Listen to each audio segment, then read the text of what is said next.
ëtt bi ñuy àtte defkat lu ñaaw ñi muy tribunal flagrant délit de Dakar nag tey joxe nañ seen verdict maanaam mooy 6 mois yoo xam ne ñaari député yi nga xam ne mooy Massata Samb ak Mamadou Niang dañ kaa war a tëdd kaso ak 5 millions yoo xam ne dañ kaa war a joxe ndàmpaay kii di Amy Ndiaye député bi nga xam ne dañ koo pesoon biir assemblée nationale. di fàttali nag député bi di Amy Ndiaye nag dafa laajoon parquet bi ñi nga xam ne mooy ñaari député yi nga xam ne ñoo ko pesoon biir assemblée nationale jox ko si lu toll 500 millions yoo xam ne ndàmpaay la pour moom waaye nag yoon bañal na ko ginnaaw ba mu jëlee décision ne 5 millions rek lañ koy jox. di fàttali nag ginnaaw ba loolu amee biir assemblée nationale député bii di Amy Ndiaye lañ ko téye woon ci hôpital principal de Dakar ginnaaw bañ seetloo ne dafa ëmb si lu toll si ñetti weer yi nga xam ne certificat médical bee ko dëggal. coow loolee nag mu ngi amul ci 1er décembre nag ginnaaw ba ñuy voté budget ministre de la justice nag loolee nag mu ngi xew ci kanamu ministre de la justice Ismaïla Madior Fall. bu at bi di waaj a jeex kii di président de la république Macky Sall day génn jàkkaarloog sénégalais yi loolee nag at bu nekk la koy def waaye at bii nag kii di président de la république ginnaaw bu muy jàkkaarloog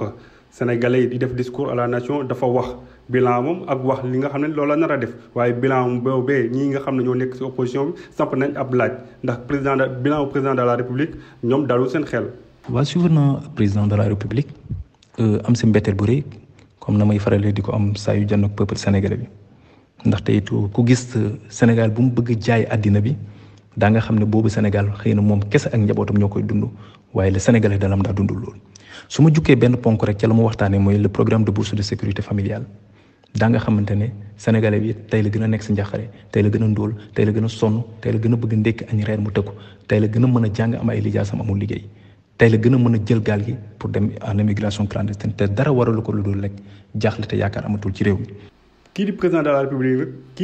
la république nag ginnaaw ba muy jàkkaarloog sénégalais ñëwaat na si lu mu réalisé si maanaam ay réalisation am nag ak li nga xam ne moom la bëgg a def waaye loolee nag ñii nga xam ne ñoo nekk si opposition bi nag ñoom nag ak diggaate yi mu def waaye diggaate yooyu nag ñii nga xam ne ñoo nekk si opposition bi amuñu si benn yaakaar si li mu dig sénégalais yi. waa lan lay xaar si promesse yi nga xamante ne moom la jël waaw ndax ku la diggoon ndékki jox la ko teg sa dig la añ jox la ko kooku su la diggee reer mu des nga kaa gëm déedéet xaaruma si dara ndaxte day régime boo xamante ne dañoo tàmbal slogan dañoo tàmbal que ni su événement amee rek lañ siy agir pour mën a gëfal ñi ñu su ko defee ñu jàll si leneen c'est-à-dire pilotage en vue la ñuy def su situation bi taxawee ñu fexe daal di gérer loolu en urgence sans que ñu mën ko régler définitivement daal di jàll si leneen te loolu foo ko gis rek c'est parce que régime boobu il n'était pas préparé réellement à gérer ce peuple là. ñooñu Karim Wade yi nga xam ne ñooñu ñi nga xam ne ñoo ànd ak Karim Wade di ko jàppal tànk ñoom nag nee nañ kii di président de la république la am ay daa am yoo xam ne dafay waroon addu si maanaam coowal 3e mandat bi ak li nga xam ne rapport Cour des comptes génne na te joxoñ baaraam tuuma ñi nga xam ne président de la république la ñu àndal. waaw ndax àdduna si yenn question yu ñu ko doon xaar jàpp naa ne àdduwul si yenn yi tout comme aussi yenn yi daanaka dafa raay rek jàll bokk na si rapport Cour des comptes yi nga xamante ne sénégalais ñu ngi doon xaar mu am si benn taxawaay bu mat sëkk pour que xaalis boobu noonu ku ko góox goxi ko waaye nag dañ gis ne que daanaka daka raay rek jàll loolu aussi lu muy firnde rek ni amuñu si benn yaakaar ndaxte président Macky Sall bi mu fi nekk ak léegi gisuñ benn yoon koo xamante ne luubal na mu teg ko ay daan au contraire sax dalay yokkal promotion beneen bi mooy kooku déglu da nga xam ne kii nii mu ngi jublu si 3e candidature waaye nag gis nga lu mu ko jaral benn daana fekk peuple sénégalais boo xamante ne jaral na ko juróom fukk pour mu bañ a salfaañi boobu constitution. gis nañ nemmeeku nañ ba président de la république di jàkkaarloo askan bi 31 décembre bii nii ñii nga xam ne ñoo féete ci l'opposition bi mooy waa Yewwi Askan Wi dañoo organiser woon concert de casserole loolee nag jaaxal sénégalais yu bari gis nañ ñaari groupe yu nemmeeku ñaari groupe ñi nga xam ne mooy l'opposition bi ak pouvoir bi at bi jeexagul at bi dooragul sax ñu jàkkaarloo di xoolante di xoolante mel ni ay noonu te ñoo ngi jëm ci élection présidentielle ci atum 2024.